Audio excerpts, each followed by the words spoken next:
Tekken 7 is the first numbered Tekken game in almost 8 years. I'm Kyle Hilliard. Suriel Vasquez is here with me. Hello. And Suriel, you're going to tell me 4 things about Tekken 7. I sure am, Kyle. Tekken 7 is hard to learn, but it's pretty fun. So is it intimidating? I mean, if I'm not a big if I don't have a lot of history with Tekken, am I going to go in and am I going to have a bad time? It's going to be hard because the game doesn't really have a great tutorial, and if you go into training mode, most characters have somewhere around 100 moves, which can be pretty intimidating. But if you just want to go in and combo stuff, it's pretty fun. So if you have a history with Tekken, like you'll be able to slide into Tekken 7. Yeah, they don't. There's some changes to the combat system. There's a bunch of changes to Rage, but otherwise, it's basically the same Tekken you've known and loved. The story mode in Tekken 7 is okay, but it's not great. It does shed some light on some of the more important aspects of the Tekken plotline. The story mode goes by a little too fast. It just seems kind of, shoddily put together.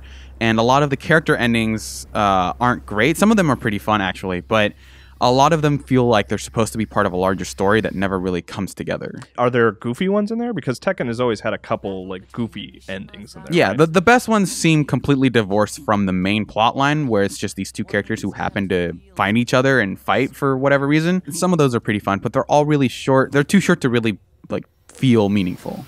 The character customization in Tekken 7 is actually one of my favorite parts. You can buy a whole bunch of different pieces of outfits for your favorite characters. You can buy, hats. You can buy different berets. You can put a pizza on your back, which I know everyone wants to do, but it's just not a practical thing. But you can do it here. And it doesn't change the fighting or anything, right? Like it doesn't change the hitboxes or anything. No. So for example, you can one of the things you can wear is a knife, and you'll just be holding a knife the entire match, but it won't really do anything. Wait, so you'll punch somebody with a knife in your hand? Yeah, the knife will be there to use, but you won't resort to it. What you've shown me of these customization options, I've liked because they look like there are a lot of dumb, fun things. Yeah, they're very silly, and fighters like to have a lot of loot, and this has that. The way you go about it is by doing a bunch of fights that give you treasure, so it does give you that incentive to keep playing. The VR in Tekken 7 is pretty dumb. It's not good. It's no. You can view all of your fun character customization stuff in VR, but it just projects a screen in front of you that has all the same information the regular screen does. It doesn't really let you zoom in or examine the models in any good detail. So that part of it isn't great. There's also a mode where you can fight in VR, but they don't put any weight to it. You just hit people back and forth. There are no health bars, and you do it on a field with no corners, so it's not even an actual fight. Wait, so it's purely just like a spectator, like, hey, this happens to be in virtual reality? Yeah, the right analog stick controls the camera, so you can see, oh, look, he's hitting them from this angle instead, and maybe take screenshots. The VR in Tekken 7 is dumb. I get the sense that even after playing it, you're not really sure what it's for. You are right.